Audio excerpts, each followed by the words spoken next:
What's going on, everyone? Welcome back to the Final Points. Nice little 2-week vacation, but back at it for the 2022-2023 PGA Tour season. Matt, what's going on? I'm hyped. That 2 weeks felt a little longer than it should have felt, but it was well needed. But we are so back. 2022-2023 season. I'm ready to get into this. This is what we do. This is what we live for. Golf is back. Bunch of new faces, which is always good. Oh, a lot. And it's not like, I know we lost a couple more people over this 2-week break in terms of live, but at the same time, we had guys who were right on the border who are still pretty good players with a lot of upside who got their tour card. So it's not like, oh, the top 125 turned into 119. Like, we got a full 125, we got a full 50 Corn Ferry, and this is one of the most exciting Corn Ferry classes that I've been able to remember in the last 3 to 5 years, I'd say. Yeah, there's some names with legit upside on a weekly basis, and we're going to see some of those names in the top 10, in the top 5 trending this weekend. Like we saw guys last year up in the top 10 at this event who just came from Corn Ferry a few weeks prior. So you're going to get long shots at this event. You're going to see names you've never heard of before. So we're going to do our best to put you on some guys you might not have heard of. And obviously, if you have any questions about a guy, drop them in the comment and we'll share what we can. Absolutely. So this week, Fortinet Championship. This event has gone by plenty of names, but played at the Silverado Resort and Spa, a shorter par 72. Some difficult par threes, 3 of the most difficult 6 holes on the course, or scorecard, if you will. So you're going to have to be able to play on those. The par 5s, you have to score on. Unless you're just birdieing every single par 4, like these 5s are where you're going to find a lot of your birdies.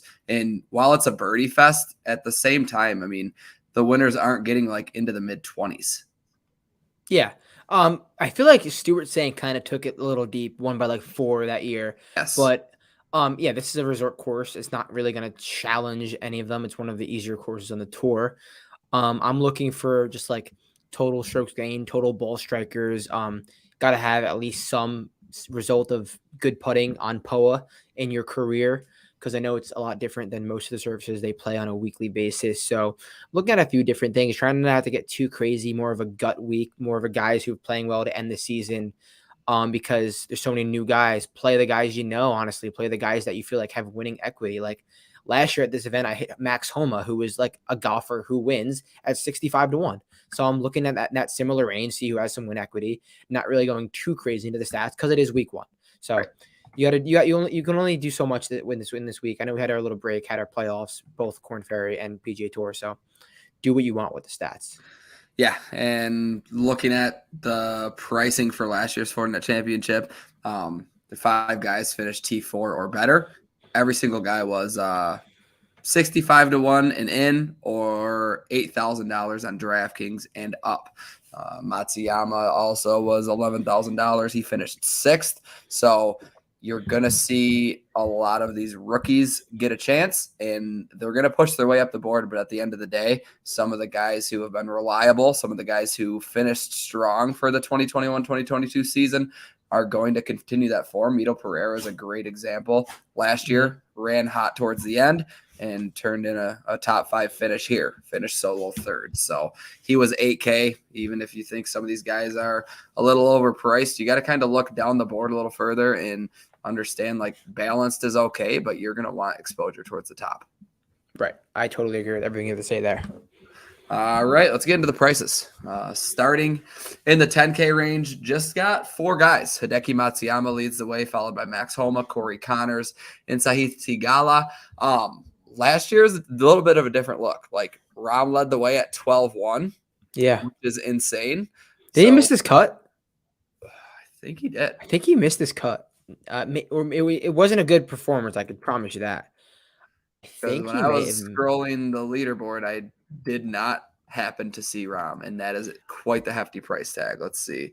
John Rahm got 72 and 71. Missed the cut. Yeah, I feel like he was just here last week to take his wife on a nice little wine retreat in Napa, which totally checks out. Good for you and Kelly, John. Yeah. So yeah, I don't think we're gonna have any of those guys this year. I think Hideki's here to like dial in his game because it's not great, and this is a field that he is obviously the clear-cut best player in. Maybe not right Yes. now, but he is the clear-cut best player in. And I may be skipping ahead to a little bit, but he is the clear-cut best player. He's not the highest owned in this range by any means, and he's at a decent price. I am playing him in a few lineups because he is a legit pivot with legit upside. Yeah. I don't care about the stats right now. They're not good. Like, he's Hideki Matsuyama. That's all you really need to know. I mean, you Right. compare him to these four guys, and nothing against Theegala, but $700 more. They're in completely different tiers. Career-wise, recently, I mean, we've seen Matsuyama do it plenty of times. Homa's a touch behind Matsuyama, like at his best, obviously. Won the event last year. But for me, Matt, I think I'm going Corey Connors. Okay, I think 10-3 is a very good price for Connors. I like what he's able to do off the tee in terms of hitting fairways. Obviously, elite ball striker. Don't have to sell anybody on that. But Corey Connors at 10-3 is probably where I'll start a majority of my lineups. And I don't hate just starting Hideki Connors. Yeah, and there is obviously there's only 4 guys in this range, so you could do what you want. Corey was like, I think he was one in my model now that I think about it. And I think he has such a high floor. I don't think he can finish outside of this top 25 just based off the player he is and like the way he strikes the ball. It's just a matter of how hot the putter can get. Can he get to -20? Probably not. I don't think he's going to win this event, but he has like legit a very good chance to finish T10, which is a good result for Corey Connors. Yeah. Personally, if it wasn't for, I'm going to Sahith Theegala, and if it wasn't for Taylor Pendrith and Cam Davis being right underneath him, Sahith Theegala would be so highly owned. Everyone loves him. He's a Cali guy. He finished in the top 15, I believe, 2 years ago in one of his first ever PGA Tour starts.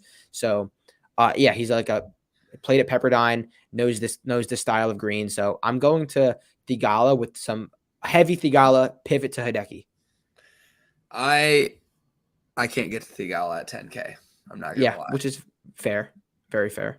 A lot of it has to do with his accuracy off the tee, and I hate baking accuracy into it that much. But you just look at this course, look at the flyover, and like accuracy is going to matter. Good drives are going to matter. If you're missing fairways, it just depends how much you're missing them by, because the rough isn't penal whatsoever. I just look at it in a way that if you're missing badly and not giving yourself an approach shot, not hitting greens in regulation, you could get into some trouble. That's literally the only thing that worries me about Theegala. No, yeah, and when he's off with the driver. If he went on a run from the Memorial to the 3M where he was like really, really damn good off the tee. It was the best stretch he's had. And then he kind of lost it, which like I don't think he is like an elite driver off the like at the core. I don't really think he is, but if he can dial that, hopefully he had 2 weeks off to do it. But I definitely see what you're going to do, and he's a very like ceiling floor golfer. He's gonna top 5 or he's gonna miss the cut type deal. And if he was like one of these higher owned guys, he might be one of the lowest. Him and Ducky are going to be the lowest. I'm seeing Sahith coming in the lowest right now in this range. Like I thought he was going to be highly owned, and he probably will end up being higher owned than we're seeing. But if he was, because of that, like pedigree of player he is, where he's like high risk, high reward, I probably wouldn't go there. But I'll take him at a 14% clip. Yeah, it's hard to argue against that. So pretty straightforward there in the 10K. Let's jump down to the 9s. This range is very interesting, like you said, with Pendrith. I mean, I'm all in. Mentioned on the betting show that I'm taking his outright at 30-1. He's going to be the most popular golfer probably this week. I mean, that's what we got at fantasypoints.com. Our ownership projections have him coming in right around 30%. Aggressive, but I could definitely see it. I mean, the way that he ended and came off of injury, we've seen some really good golf out of Pendrith. I mean, he gains off the tee every time he tees it up for the most part. Last 3 months, he ranks first off the tee in the field. Didn't miss a cut when he returned from injury in July. He was 5 for 5 with 4 finishes inside the top 13. A field that I'm not all that impressed with. I think Pendrith is a guy to look out for this year. Obviously, we've already seen some high upside finishes from him, but with some of these upper guys going to live, and we're going to see a lot of not mid-tier guys, but like you go through the list of PGA Tour members this year, and there's a clear drop-off. Like, Right. I mean, I got Pendrith inside my top 35, 40, and I don't think Very that's fair. crazy Very at fair. all. No. Yeah, Taylor Pendrith, you look through the stats, there's no argument against it at all. I love everything about him. I was damn near very close to betting him and adding him to my card as well and playing him. I couldn't play all the chalk. He's going to be upwards of 30% owned. I just can't do it. Like, and he's a great play. I think he's going to perform very well. I'm just praying on the off chance. For example, Taylor Pendrith 30% owned, Davis Riley 15% owned. Do I think Taylor Pendrith is 2 times as likely to outperform Davis Riley? I wouldn't say 2 times. That maybe a little bit. Chances. Like 1.1 times. I don't think that he's worth me playing at 30% in like a high leverage contest. If you're playing a cash game, go for it. Be my guest, Taylor Pendrith. And I had room for 2 out of the Cam Davis, Taylor Pendrith, Thigala on my betting card. I ended up taking one of them because everyone was on him, and we don't get those public winners, and I just cannot help myself from pivoting off of chalk. I just can't. And it's burned me this past season. It really has. But we're going to see if that regression comes back. I mean, for the community, like, I don't know why, like, I galaxy bear myself because I follow all these smart people on Twitter for a reason, and they're all on them, but I still pivot off because I want to get contrarian and get different, but it's just how I'm wired, I guess. So Taylor Pendrith makes a lot of sense. Amazing ball striker, amazing off the tee. He can get hot with the putter as well. And that's the same thing with Cam Davis. Yeah. Yeah, I like Cam Davis quite a bit. I think him and Pendrith go hand in hand if you're looking for that profile of golfer. They're priced very similarly. How do you feel about McNeely here at 9.9? Yeah, I am a McNeely truther, as you know. Same. The 22-1 or 25-1 is tough. I can live with the 9.9K because he does it here. He does it on POA. He is a Stanford graduate. He has the most wins in Stanford history, tied with Patrick Rogers. But Maverick McNeely, like, he's not playing the best golf right now. And when he's doing well, he is gaining a lot off the tee and gaining a lot with the putter. He's kind of lost it a little bit off the tee, and you need that. He's not going to gain with his irons. He won't gain more than 2 strokes with his irons. This is not his DNA. You need a hot putter and a hot driver. He finished second last year, and he only gained like 1.5 strokes with his irons. That's just like nothing against him, not just his style of play. People win like that all the time, driver putter. Okay, that's fine. So if he's not hitting his driver long and straight, he's going to have to be making like 1 million putts. And can you do that? Sure. I just don't want to pay that 9.9, that 25-1. And I was the first one to say, I'm betting Maverick McNeely every single time he's under 50-1. I just couldn't stomach it here, and it might possibly burn me. The form was better last year going into this event than it is this year. So I'm going to pass. I also feel like there's guys with not similar upside, but like around the same type of upside as Mav, and you're getting them in the 8K or 7K. upper 7s. Yeah. 100% agree. I 100% agree. Like, he's shown it. Yeah, he's shown us the high upsides, but he's also burned us more times than I can count. So $10,000 for Mav in a field like this, I would rather just get up to Connors. If there's any situation, or for your case, Thigala, if there's any situation where Mav's like your second guy in after like Matsuyama or Homa, I just don't like the build of that. I would rather find a discount elsewhere and take a flyer on a 6K rookie. Yeah, I totally agree. Are you on anyone else in this range, or just Pendy and Cam? I'm not. I'd like to talk myself into Grillo, but this just doesn't seem like the spot for me, to, at least for what I'm looking at this week. Grillo was on my initial leans, and then as I deep dove him, I saw how hot the putter was, but the ball striking is kind of letting him down, and that's not Grillo. So, I mean, if he can channel something, he is an elite ball striker. I'm actually on my favorite play of the week is actually Tom Hoagy. Really? And yeah, it's more of a narrative thing than anything. So we saw after he won the Pebble Beach, he like lost his golf game. He's missed 6 straight cuts. Then out of nowhere, 3M Open, I think it was, gained like 13 strokes. And then from there, he didn't pick it back up to where he was, but he got a little bit better. He won at Pebble in California, similar putting surfaces, and he just got snubs from the Ryder Cup team. I mean, the President's Cup team. You could say snubbed. He could have definitely been on that team. If he had a better end of the season, he probably would have been on the team. So Tom Hoagie. I still think Tom Hoagie could be in over Kistner, but whatever. Or even other guys. So Tom Hoagie maybe potentially got snubbed from the President's Cup team. A little bit of a motivation factor. I think that's going to be huge for him this week. I'm playing him at 9.3, and I'm also playing Davy Riley at 9.4. We saw Davis Riley gain strokes in every single category, but on different weeks. So like I say with Davis Riley, if he could find a week to put at least 2 of those together, he's got the legit upside to win in any field. So he's a special talent. I like him at this price in this field, and I got a good number, 40-1 in the betting market too.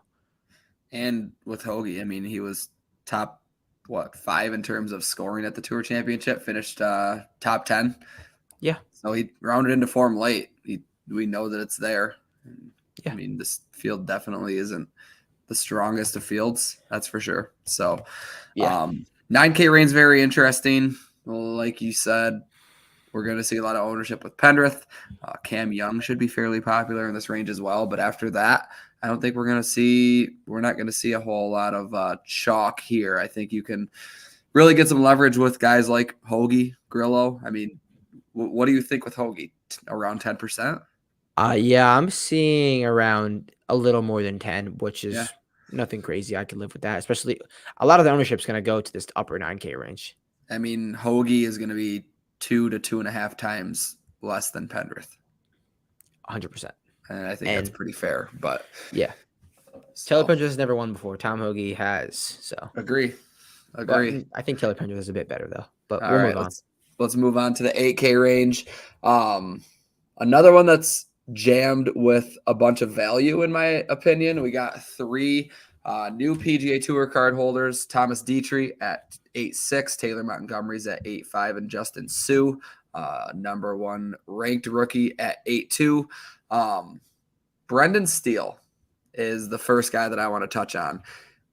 Where do you lean on Steele in terms of course history and what he showed us over the last couple months? Are you in? Brendan Steele is the guy that pops in your model every week, no matter what. The ball striking numbers are there. Then you wonder why he finishes T39. Look, yeah, the stats make sense, but I just don't want to do it at 8.9K. I have way more upside, like a little bit down this list. And that's basically all. I mean, like, what am I going to lie about the stats? Like, yeah, they're good. Like, they're good. But do I think he has the even upside? Like, no, I just don't. I'm with you. I mean, 8-9 just isn't it. And people talk about course history, and he's really just made cuts here. It's not crazy. I mean, he has the win, but I'm not blown away with what Steele's been able to do. I mean, if I'm going anywhere here, it's Justin Sue. I'm on him as well. I've been quite a big fan. Number Cali 1 on the Corn Ferry for USC boy. Yes, for quite a while. I'm glad that he finally has his tour card. Well deserved. I thought it would have been well before 2022, but here we are, 8.2. You never know. This could be the cheapest we see Justin Sue all year, and I truly mean that. Yeah, he's got like 8 top 15s in his last 10 starts on the Corn Ferry Tour, and this is a glorified Corn Ferry event. Yeah, it is. Legit playing golf, and I'm playing him at 8.2. I did not bet him, but I'm playing him at 8.2. Yeah, I don't love betting these rookies. Right, because it's still the PGA Tour. It is, and I get it's a weaker field and this and that, and he came in hot, but the Corn Ferry Tour Finals is still the Corn Ferry Tour Finals. You have the guys towards the top who are going to push them from the beginning. So I like Sue. I like Webb Simpson a little bit. I think 8.4. I'm always a Webb guy. You know that. I know. I keep taking the discount, and it's a discount for a reason. I'll learn that eventually. But yeah, this week I'm on Webb. Is it because he's 8.4? It's because he's 8.4. Okay, that's fair. That's fair, and like that matters because a lot of the times, like you see it more in the top of the board. Like for example, Corey Connors versus Sahith Theegala and Hideki Matsuyama. They're both 10K. You can argue Sahith's playing so much better, but the pro DFS player is always going to play Hideki Matsuyama because he's a better golfer, and it probably turns out more times than not. Just because like this, you think this is a perfect spot for Corey Connors, but he's priced right next to a Patrick Cantlay who's playing bad. Right. Play Patrick Cantlay at 3% less ownership, and he probably will finish T3. It just happened. Yeah. That's just how And, DFS golf works. and I like the way that Webb was pretty consistent from April through July for the most part off the tee. Kind of faded away in that category towards the end of the year, but we know that Webb Simpson's going to go out there, hit fairways, can have his upside putter weeks. Like I said, he's not going to blow you away in your model. He's not going to rate out for you that well unless you do like the last 5 years or something. Who knows? But 8-4, and you're in between Taylor Montgomery and Trey Mullinax. I'm willing to take a stab on Webb Simpson. Ownership wise, I didn't even get a chance to look. It looks like Webb's going to be around 5%. Fine. No issues there. So anyone else in this range that you're looking at? Yeah, I'm on Troy Merritt and Wyndham Clark. I like Troy Merritt because he is hitting the ball really well with his irons, and he's not the greatest iron player in the world. He's a very accurate driver at the core, which will be a benefit this week. And if we're in a hot iron stretch, I'm going to play him. Similar build to what Cheston Hadley did at the end of the season, and he worked out a lot for me in DFS. So I like Troy Merritt at this 8-7, and he's really good on these surfaces. He's put well here before. And then Wyndham Clark is literally Maverick McNeely, like that same build, driver, putter. He is horrendous with his irons, but he's long, and when he's on with his driver, he's long and straight. His best surface is POA, so driver putter build is definitely in play this week. That's what I'm doing with Windy C. Bet him at 65-1 too. All right, fair enough. 7K. I like the Clark thing, and for whatever reason, our projections this week absolutely love Alex Noren. I've actually faded Alex Noren in a matchup, so he rates out with the 4th highest DraftKings projection this week on our DFS projections. And if that says anything, our DFS projections are different. And I truly like that because hit the Spieth win when we were seeing it behind the scenes. It's hit some crazy things. So something to keep an eye on, or at least dig deeper into. I'm not there. Not there either. At 8-1, if he's projected I just don't like it because he's like off like an injury or off like he hasn't played in a while before he just came back at the end of the season. Let's see Mr. Noren while we're he didn't play for a while. Topic.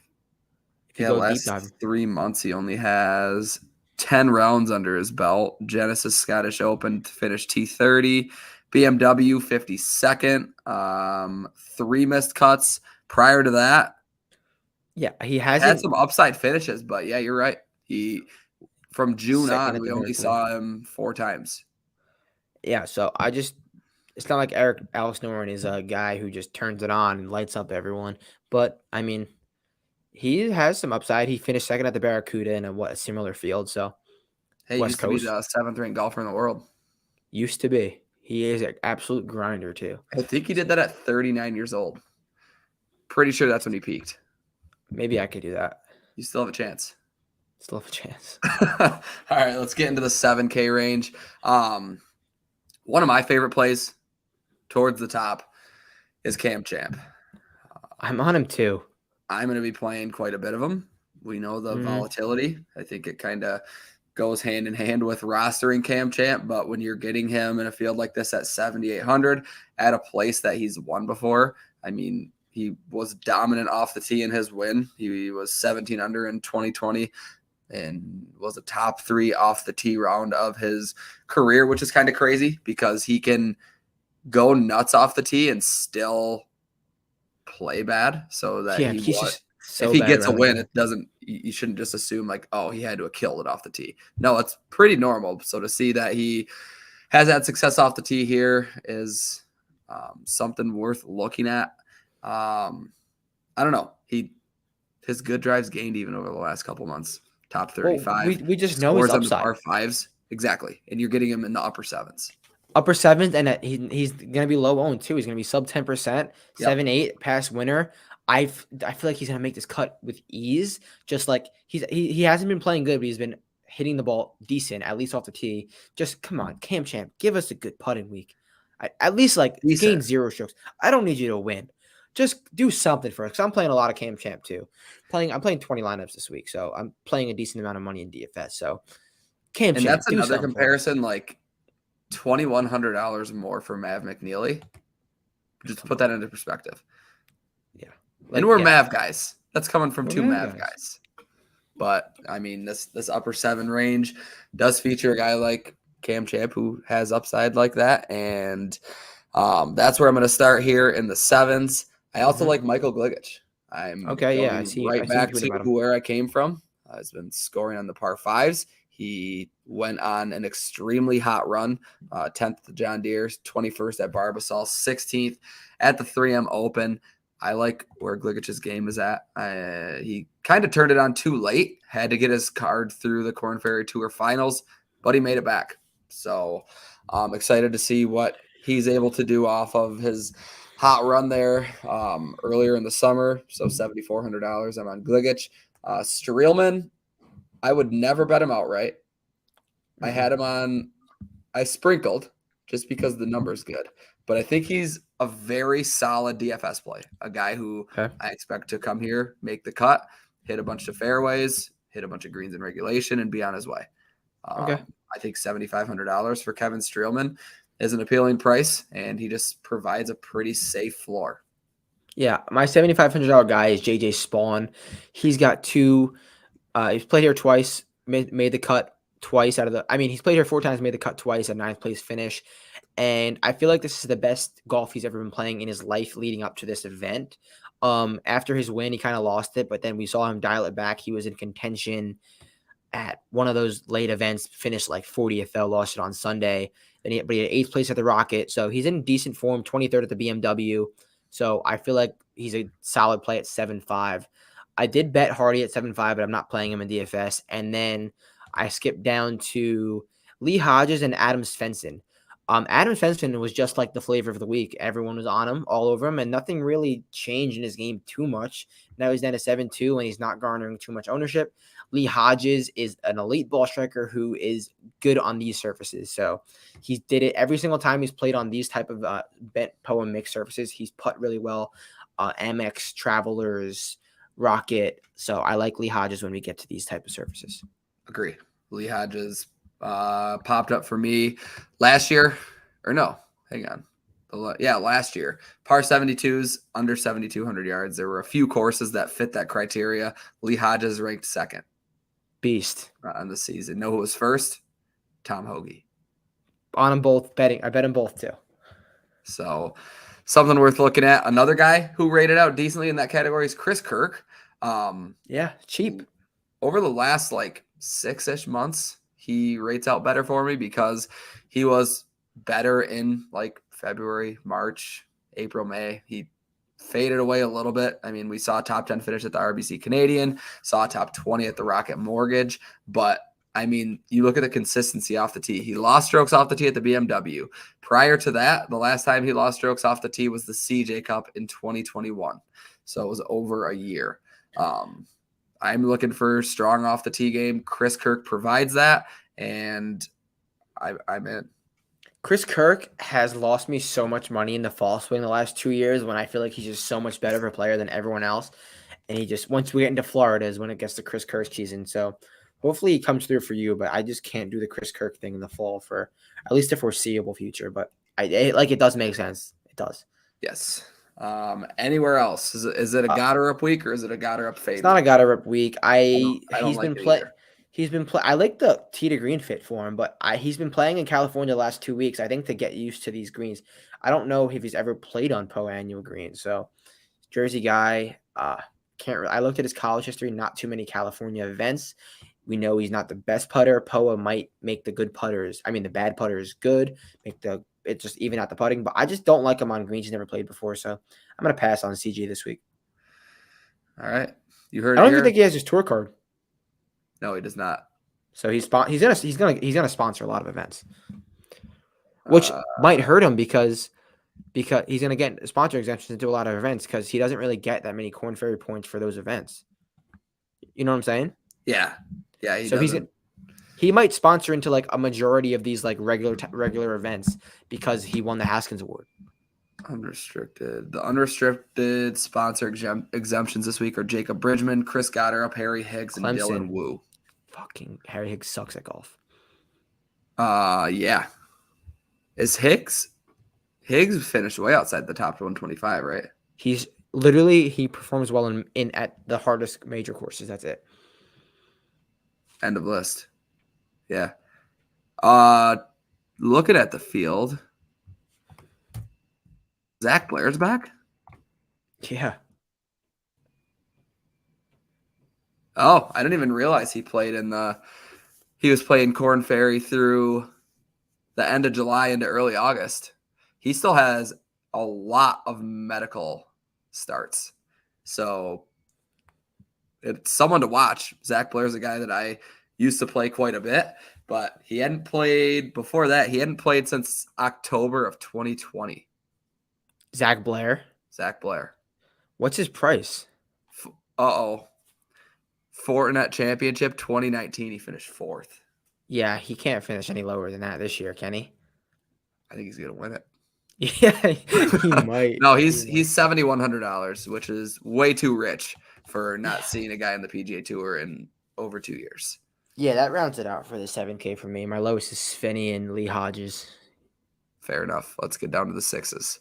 Couple rookies I like down here, starting off with Marty Dao at 69, correct? Yeah, $6,900. He's still 25 years old.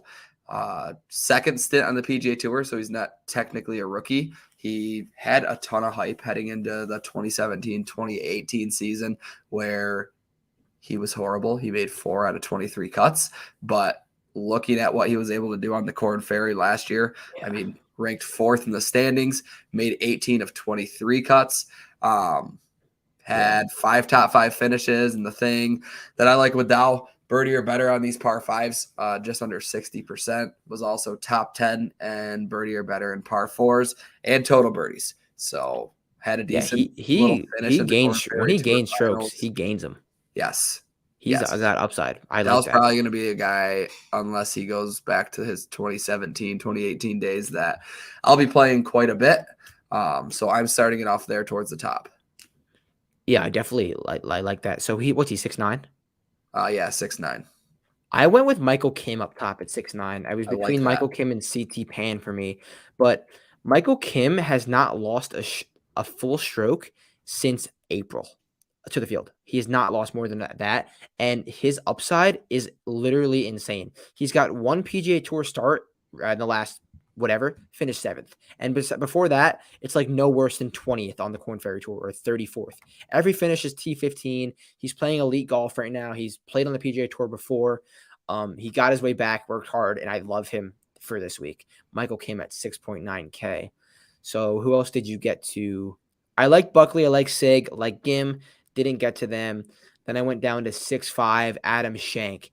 Adam Shank is a guy who gains tee to green in spotty spots, but when he gains strokes with his approach, the last 3 times he's gained a full stroke with his approach, it's been 5, it's been 7, it's been 7. So when he gains, he goes berserk. And if that's what we're getting at 6.5K, I'll take that. And this feels like an Adam Shank event where he's just trending, and then everyone's like, get Adam Shank off my TV, and he's just making 35-foot birdie putts. Like you know what I'm talking about? Yes. Like when you see him, like get him off my TV because he walks so slowly and like he's so boring.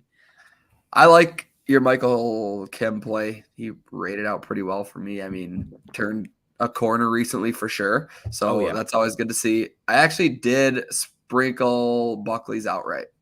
Okay. Difficult conditions, Hayden Buckley making 25 birdies. I love it. Yes. So just I like him too. I like him too. The only thing you have for Buckley's off the tee, but year 2, got the card back. Elite off the tee. Last year at this time, I thought very, very highly of Buckley. Like I thought Buckley was going to end up being what Cam Young became. I did. Ditch the wrist tape, and maybe you will become that Hayden Buckley. Yes, it's as simple as that. Another guy in the upper, Matty Schmid. Okay. Probably the most excited I am about a Corn Ferry Tour rookie. Wasn't he training at the Barbasol? Or one of those Yes. events he did Finished well T8 at. at the Barbasol. Yeah. Okay. I think he was up to, I think he had a share of the lead at one point. I I could think be he did wrong. too.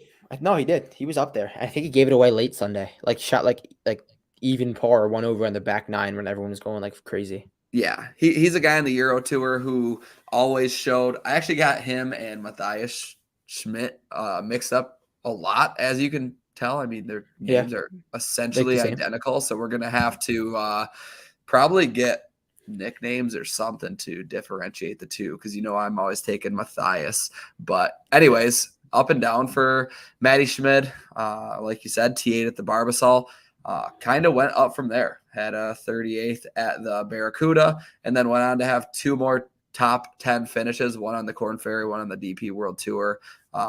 Missed the cut at the BMW PGA most recently, but I'm not going to weigh too much into that when you're getting Schmid in the 9K range. Dipping down a little further, Carson Young is my longest shot. Okay. I saw you bet his top 40. Bet his top 40, wrote him up in my FanDuel. He's 6K flat. Accuracy. Very accurate driver. Very accurate driver. 11th on the Corn Ferry Tour last season. KFT finals, 2 top 20 finishes in it. Most recent start, he was 3rd in the field in birdies gained.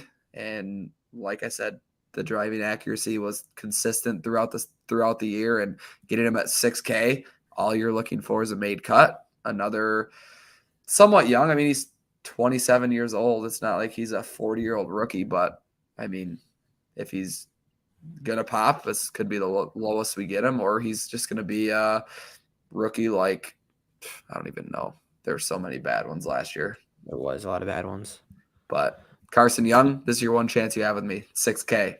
Yeah, I went with Brandon Hagee down here, coming off of a very disappointing season last year. He's not by any means an elite golfer who should have had a great season, but he has talent. He has one of the better total drivers of the golf ball in the world, honestly. He's an absolute bomber, and he's coming off of 2 top 40 finishes in the Corn Ferry Tour playoffs, which isn't much, but that's kind of the best he's done recently. So hopefully that turned a little switch for him. He hasn't really made a cut in the PGA Tour since the Barbasol. Before that, it wasn't much. So Brandon Hagee at 6K min, I feel like is just better than his price better than he is the price. So I'll take a flyer with him. I'm not playing too much of him, but if you need to get down to that 6K, I don't think that's a bad way to go. And either is Carson Young. So that's all I got in the 6K range. I got one more 6 flat. One more 6 flat? Yeah. Carl Wan.